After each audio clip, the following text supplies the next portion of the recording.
ନାଇଁ ଏତେ ଗୋରା ହବାର ରହସ୍ୟ କ'ଣ? ସାବୁନ ମାରି ହଉଛୁ କୋଉ ସାବୁନ ମାରୁଛ ତ?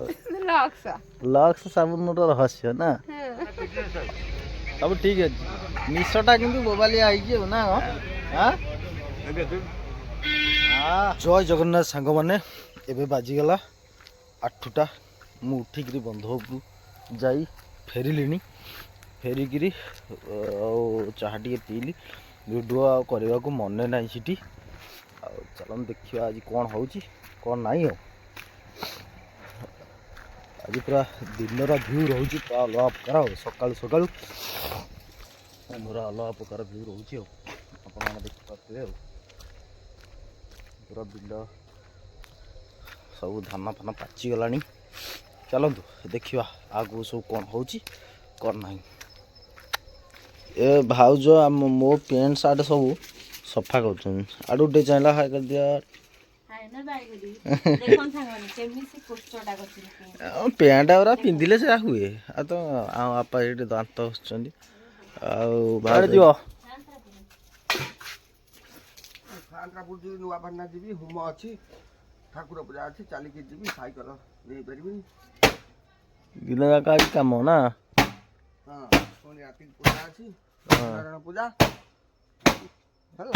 ଓହୋ, ଭାଇ ଭାଇ ଗଲାଣି ଲକ୍ଷ୍ମୀ ପୂଜା, ବଡ଼ ପୂଜା ଆଜି। ସମସ୍ତେ ବ୍ୟସ୍ତ ନା?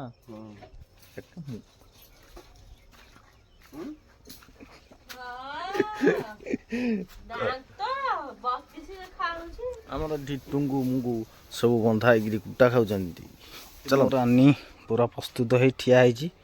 ଯାଇଥିଲି ଏବେ, ଫେରିଲା ଏବେ ମୋ ରାନୀ। ତାପରେ ଘରେ ସବୁ କିଏ କ'ଣ କରୁଛନ୍ତି ଦେଖିବା। ମୁଁ ଭାଉଜଙ୍କୁ ଡାକୁଛି ରିଲ୍ସ ବନେଇକୁ, ସିଏ ଆମର କାମରେ ଲାଗିଛନ୍ତି। କ'ଣ ହେଉଛି ଏବେ ଲୁଗାପଟା ସବୁ ଆମରି ଶୁଖିଛି। ଦେଖିଲ କି ଗଦା ହେଇଛି। ଏପଟରେ ସେପଟରେ ସବୁ ଗଦା ହେଇଛି, ଯେମିତି ଗୋଟେ ଲଣ୍ଡ୍ରି।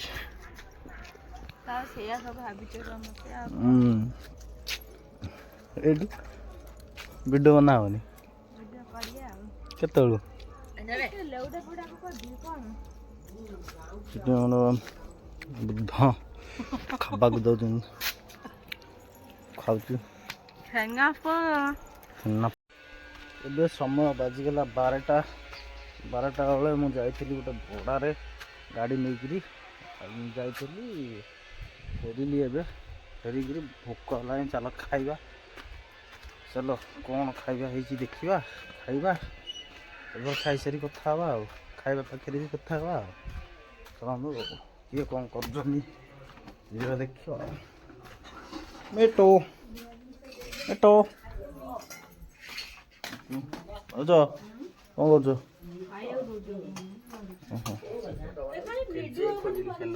କୁଆଡ଼େ ଯାଇଥିଲ ଫେରିଲଇଁ? ଯାଇଥିଲି ଠାକୁର ପୂଜା କଲି, ହୋମ ଗୋଟେ ଥରା କଲି, ଖାଇବାକୁ ବସିଲଇଁ? ହଁ, ଏଇ ଖାଇବା ଇଞ୍ଜେକ୍ସନ ନେଇକି ଆସିଲି। ଯାଇଥିଲ ନୂଆପୋଲ? ନା, ଏଇଠି ନେଲି ବହୁତ ତମ ପାଖରେ। ଆଉ ଗୋଟେ ରହିଲା, ପରଦିନ ନେବି। ଆଉ ତୁ କ'ଣ ଏମିତି ଗୋରା ଦେଖାଯାଉଛି? ଗୋରା ନା? ତୋ ବୋଉ ହିରୋଇନ। ଗୋରା? ହଁ, ମୋ ବୋଉ ହିରୋଇନ। କ'ଣ ତୋ ବୋଉ ହିରୋଇନ? ତୋ ବୋଉ ହିରୋଇନ। ଛୁଇଁ ଆଳୁ, କଦଳୀ, ଛୁଇଁ ଆଳୁ ଏଇସବୁ ନା? ଖାଇସାରିଲେ ଖାଅ ନା? ଖାଇବାଟା ଦେଖିବ, ଦେଖିଦିଅ। ଖାଇବାଟା ଦେଖିଛନ୍ତି ଲୋକ। ହଁ, ଦେଖ ବାପା ବୋଉ ଦେଖ କେମିତି ଗୋଳାନ୍ତି, କେମିତି ପାଟିକି ନିଅନ୍ତି। ଗାଜରଟା ଡାଲମାରେ ପକେଇବନି। ଗାଜରଟା ସାଲୁଟ୍ କରିବା ପାଇଁ। କାକୁଡ଼ି ଗୋଟେ କାଟିବ, ଗାଜରଟା କାଟିବ, ତା ଦେହରେ ଟିକେ ଲୁଣ ପକେଇବ, ସାଲୁଟ୍ଟା କରିବ। ଡେଲି ସାଲୁଟ୍ ଟିକେ କରିକିରି ଖାଇବାକୁ ଦେବ, କାହିଁକିନା ହଜମ କରେ ସାଲୁଟ୍। ସାଲୁଟ୍ରେ ଥଣ୍ଡାରେ ଗୁଡୁ ଗୁଡୁ ହଉଛ। ସେ ଗୋଟେ ହଉ ପଛେ, କାକୁଡ଼ି ଖଣ୍ଡେ ହଉ, ଇଏଟେ ହଉ, ଖାଇଦବ, ସେଟା ହଜମ। ଓହୋ, ଏଇଟା ମୁଁ ଜାଣିନଥିଲି, ଆଇଡିଆଟା ନଥିଲା। ସତରେ ହଜମ କରେନି। ସାଲୁଟ୍ଟା ପ୍ରତ୍ୟେକ ଇଏରେ ଖାଇବା ଦରକାର। ମୁଁ ଆଣିଛି ଗାଜର ପ୍ରତ୍ୟେକ ପାଳି ତାର ଦେଖିବା କ'ଣ ଇଏ ଗୁଆ ମା ଆମର କ'ଣ କହୁଛ କ'ଣ? ହଁ ନା ନାଇଁ ଏତେ ଗୋରା ହବାର ରହସ୍ୟ କ'ଣ? ସାବୁନ ମାରି ହଉଛୁ କୋଉ ସାବୁନ ମାରୁଛ ତ? ଲକ୍ସ ସାବୁନର ରହସ୍ୟ ନା? ହଉ କ'ଣ ଏଇଭଳିଆ ତାହେଲେ କଥା ନା? ଆଉ ହେଲା ଆଉ ଆମେ ତାହେଲେ ମାରିବୁ ଆମେ ତାହେଲେ ମାରିବୁ ବୋଉ ଆଉ ନୂଆ ମା କଥା ହଉଥିଲେ ମୁଁ ଆସି ପହଞ୍ଚିଗଲି ଆଉ ମୁଁ କୁଆଡ଼େ ଯିବି ସମୟ ହେଇଗଲା 5ଟା ଚାଲ ଯିବା ଦେଖିବା ଆଜି ଦିନମାନଙ୍କର କ'ଣ ହେଉଛି ଦିନମାନ ତ ସଇଲେ ଆଉ ଚାଲ ଦେଖିବା କ'ଣ ହେଉଛି କ'ଣ ନାହିଁ ଆଉ ଗୋଟେ ବଢ଼ିଆ ଜିନିଷ ମୁଁ ଦେଖାଉଛି ଚାଲ ଦେଖିବା ବୟସ କେତେ ହେଲାଣି ମୋବାଇଲ ଦେଖୁଛନ୍ତି କ'ଣ ଜେଜେ ଚାଲିଛି କ'ଣ ଦେଖୁଛ?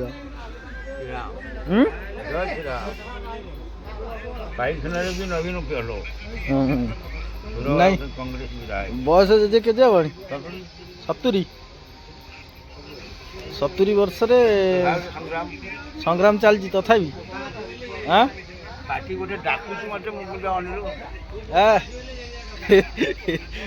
କର୍ମ କ୍ଷେତ୍ରରେ ଏବେ ଠିକ ସବୁ ଠିକ ଅଛି ନିଶଟା କିନ୍ତୁ ବୋବାଲିଆ ହେଇଛି ଆଉ ନା ନାଇଁ ଠିକ ଆଉ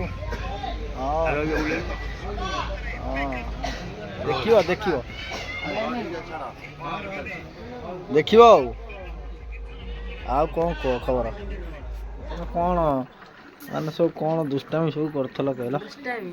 ଦୁଷ୍ଟାମି ମୁଁ କରେନି ଗୋଟେ ଥର କରିଥିଲି ବନ୍ଧା ହେଇ ପଡ଼ିଥିଲି ଗୋଟେ ଥର କ'ଣ କରିଥିଲ ଦୁଷ୍ଟାମି? ଛୁଟି ହେଲା 4ଟା ବେଳେ ସେଠୁ କ'ଣ କଲି ନା ବରକୋଳି ଟାଇମ୍ ସେତେବେଳେ ବରକୋଳି ତୋଳିବାକୁ ଗୋଟେ ସାଙ୍ଗ ଘର ଗଛକୁ ପଳେଇଲି ମୋର ଆଉ ଗୋଟେ ସାଙ୍ଗର ମୋର ଯେଉଁ ଟ୍ୟୁସନ୍ ନେବାକୁ ଯାଉଥିଲୁ ସିଏ କ'ଣ କଲା ନା ସିଏ ଯାଇକି ସ୍କୁଲରୁ କାମ ସାରି ଖାଇ ପିଇ ଯାଇ ଆମ ଘରେ ଟ୍ୟୁସନ୍ ଯିବା ପାଇଁ ମୁଁ ଘରକୁ ଆସିନି କ'ଣ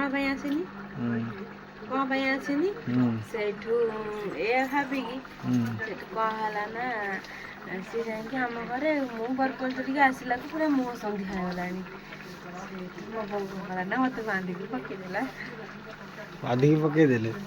ସେଇଠୁ ଶୋଧିଲା ଟିକେ ଆସିକି ଟିକେ ଗୋରା ହେଇଯାଇଛି ଆଉ ସେଠି ଟିକେ କାଳିଆ ମୁଁ ଯେତିକି କଳା ଥିଲି ସେତିକି ଏଠି ବି ସେତିକି ନା ଟିକେ ତମେ ପାଣିରେ କ'ଣ ମିଶେଇଛ?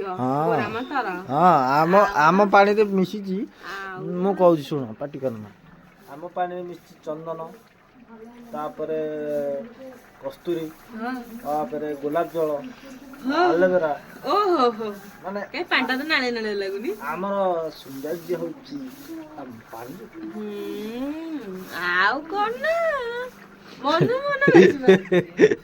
ମୁଁ ପାଇପରେ ପଶେ ନା ତମର କହିଛି ନୂଆ କି ତମର ବୋଧେ ନୂଆ ପାଇପ ପଶିଥିଲା ନା ଖୁସି ଆଉ ଜୟ ଜଗନ୍ନାଥ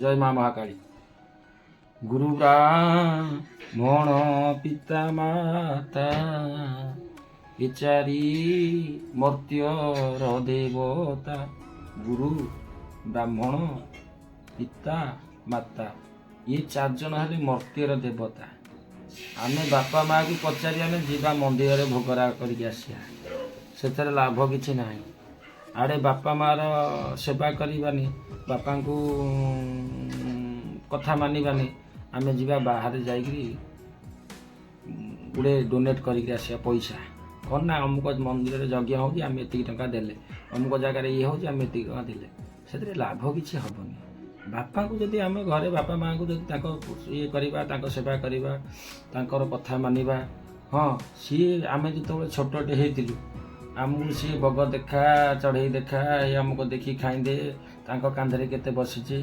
ଏଇଲେ ସିଏ ଯେତେବେଳେ ବୁଢ଼ା ହେଇଗଲେ ମାନେ ସିଏ ଛୋଟ ହେଇଗଲେ ସିଏ ହେଲେ ଛୋଟ ଛୁଆଙ୍କ ସାଙ୍ଗେ ସମାନ ସିଏ ଯେତେ ଜିଦି କରିବେ ଧନରେ ମୋ ପାଇଁ ଅମୁକ ଜିନିଷଟା ଆଣେ ଆମେ ଯଦି ଆଣିକି ନ ଦେବା ତାଙ୍କ କଥା ନ ଶୁଣିବା ତାଙ୍କୁ ନେଇକି ଅନାଥ ଆଶ୍ରମ ଆଜିକାଲି ସବୁ ନେଇ ବାପା ମାଆକୁ ମୁଁ ଦେଖୁଛି ପ୍ରାୟ କିଛି ଲୋକ ଅଛନ୍ତି ସମସ୍ତେ ନୁହଁ 100ରେ କିଛି ଲୋକ ଅଛନ୍ତି ସେ ନେଇ ଅନାଥ ଆଶ୍ରମ ଛାଡ଼ି ଦେଉଛନ୍ତି ଭିନେ ହେଇଯାଉଛନ୍ତି ବାପା ମାଆ ଏଠାରୁ ଭିନେ ହେଇକି ଅଲଗା ଖାଉଛନ୍ତି କ'ଣ ଲାଭ ପାଉଛ? ତମେ ଛୋଟ ଛୋଟ ହେଇଥିଲ, ଆମେ ବି ଛୋଟ ଛୋଟ ହେଇଥିଲୁ। ବାପା ମା ଆମକୁ କେତେ କଷ୍ଟ କରି କେତେ ଦୁଃଖ ସହିକି ସେ ଆମ ପାଇଁ ସେ ଆମକୁ ପାଳିକି ବଡ଼ଟିଏ କଲେ। ଆମକୁ ଯେତେବେଳେ ସେ ବଡ଼ କଲେ ଆମେ ଜାଣିନଥିଲୁ କିଛି, ଦୁନିଆ ବୋଲି କିଛି ଜାଣିନଥିଲୁ। ଆମକୁ ସେ ବଡ଼ କଲେ, ଦୁନିଆ ଦେଖେଇଲେ, ଇଏ ମଣିଷ ଚିହ୍ନେଇଲେ, ଇଏ ବାପା, ଇଏ ବୋଉ, ଇଏ ସାର୍, ଇଏ ଗୁରୁ, ସମସ୍ତଙ୍କୁ ଆମକୁ ବାପା ମା ଦେଖେଇଲେ। ଆମେ ଯଦି ତାଙ୍କ ସେବା ନ କରିବା ଲାଭ କ'ଣ ହେବ? ମୁଁ ଦେଖୁଛି ପ୍ରାୟ କେହି ମାନେ ବାପା ମା ଯେ ବୁଢ଼ାବୁଢ଼ୀ କିଏ ସେବା କରୁଥିବା, ଚାଲ ଆମେ ଭଡ଼ା ଘରେ ରହିବା, ଭଡ଼ାରେ ରହିକି ସେବା କରିବାନି, ଆମେ ସିଆଡ଼େ ରହିବା ବୁଢ଼ାବୁଢ଼ୀ ଘରେ। ଆଡ଼େ ବାପା ମା ଘରେ ରହିଥିବେ, ସିଏ ଯାଇ ଭଡ଼ା ଘରେ ରହିକି ଭୁବନେଶ୍ୱରରେ ମଜାମସ୍ତି କରୁଥିବେ। ଲାଭ କ'ଣ ହେବ? କାହିଁ ତମେ ଯେଉଁ ଭଡ଼ା ଘରେ ରହୁଛ ବା କିଏ ଯେଉଁ ଜାଗା ରହୁଛ ସେଠି ନେଇ ତମ ଘରେ ନେଇ ବାପା ମାଆକୁ ରଖିଲେ ସେ ତ ଆନନ୍ଦ ହେଇଯିବ କି ଯାହା ହଉ ମୋ ପୁଅ ମୋ ପାଖରେ ନେଇକି ରଖିଲା, ଘରଠାରୁ ମୋତେ ବାହାରେ ନେଇକି ରଖିଲା, ମୋ ସେବା କଲା। ପିତାମାତା ସର୍ବେ ହେବେ, କାହିଁ ମାଳିକା ଯାହା କହିଛି ଠିକ୍ କହିଛି। ତୁମ୍ଭେ ବାଟ ଛାଡ଼ିଲେ ଯୋଗୀ ମୁଖ୍ୟ ପଦ ପାଏ, ନୋହିଲେ ସଂସାର ଚକ୍ରେ ପଡ଼ି ଭ୍ରମୁ ଥାଏ। ମା ଯଦି ବାଟ ଛାଡ଼ିବ ଯୋଗୀଟିଏ ମୁଖ୍ୟ ପଦ ପାଇବ, ନହେଲେ ସେ ସଂସାର ଚକ୍ରରେ ପଡ଼ିକିରି ଭ୍ରମୁଥବ। ନୋହିଲେ ସଂସାର ଚକ୍ରେ ପଡ଼ି ଭ୍ରମୁଥାଏ। ରାଜଦଣ୍ଡ ଯମଦଣ୍ଡ ଗ୍ରହ ପୀଡ଼ା ଆଦି, ଆଧି ବ୍ୟାଧି ଉପଦ୍ରବ ନ ପାରଇ ସାଧି। ରାଜଦଣ୍ଡ ପଡ଼ିଲେ ମାଆକୁ ଡାକିଲେ ମୁକ୍ତି ପାଇଯିବ, ଯମଦଣ୍ଡ ପଡ଼ିଲେ ମାଆକୁ ଡାକିଲେ ମୁକ୍ତି ପାଇଯିବ। ରାଜଦଣ୍ଡ ଯମଦଣ୍ଡ ଗ୍ରହ ପୀଡ଼ା, ଯେତେ ଗ୍ରହ ପଡ଼ିଲେ ମାଆକୁ ଡାକିଲେ ମୁକ୍ତି ପାଇଯିବ। ଗ୍ରହ ପୀଡ଼ା ଆଦି, ଆଧି ବ୍ୟାଧି ଉପଦ୍ରବ ନ ପାରଇ ସାଧି। ଶୁମ୍ଭ ନିଶୁମ୍ଭ ମହିଷା ସୁର ଚଣ୍ଡ ମୁଣ୍ଡ, ନାଶ କରି ରକ୍ଷା କଲ 14 ବ୍ରହ୍ମାଣ୍ଡ। ଶୁମ୍ଭ ନିଶୁମ୍ଭ ମହିଷା ସୁର ଚଣ୍ଡ ମୁଣ୍ଡ, ନାଶ କରି ରକ୍ଷା କଲ 14 ବ୍ରହ୍ମାଣ୍ଡ। ଏଣୁ ଅଭୟ ଚରଣେ ପଶିଲୁ ଶରଣ, ଆଶ୍ରିତ ଭକ୍ତର ମନୋରଥ ପୂର୍ଣ୍ଣ କର। ସମସ୍ତଙ୍କର ମନୋରଥ ମା ପୂର୍ଣ୍ଣ କରନ୍ତୁ। ମାଙ୍କ ଚରଣରେ ଆମର ଏତିକି ଗୁହାରି। ମା ସମସ୍ତଙ୍କୁ ଭଲରେ ରଖନ୍ତୁ। ପିତାମାତାଙ୍କ ସେବା କରନ୍ତୁ ସମସ୍ତେ। ପିତାମାତା ଠାରୁ ବଡ଼ ଦେବତା କେହି ନାହାନ୍ତି। ବାପା ମାଙ୍କ ସେବା କରନ୍ତୁ, ଆଉ ସମସ୍ତଙ୍କୁ ସମ୍ମାନ ଦିଅନ୍ତୁ, ସମସ୍ତଙ୍କୁ ଭଲରେ ଈଶ୍ୱରଙ୍କୁ ଟିକେ ଡାକନ୍ତୁ, ଭଲ ପାଇବା ଦିଅନ୍ତୁ, ଭଲ ପାଇବା ଦିଅନ୍ତୁ। ଆଉ ଆମ ଚ୍ୟାନେଲକୁ ଟିକେ ସବସ୍କ୍ରାଇବ କରନ୍ତୁ, ଆଉ ଲାଇକ୍ କରନ୍ତୁ, ଟିକେ ଦେଖନ୍ତୁ, ଟିକେ କମେଣ୍ଟ ଦିଅନ୍ତୁ, ଆଗକୁ ଚାଲନ୍ତୁ। ଜୟ ଜଗନ୍ନାଥ। ଚାଲ।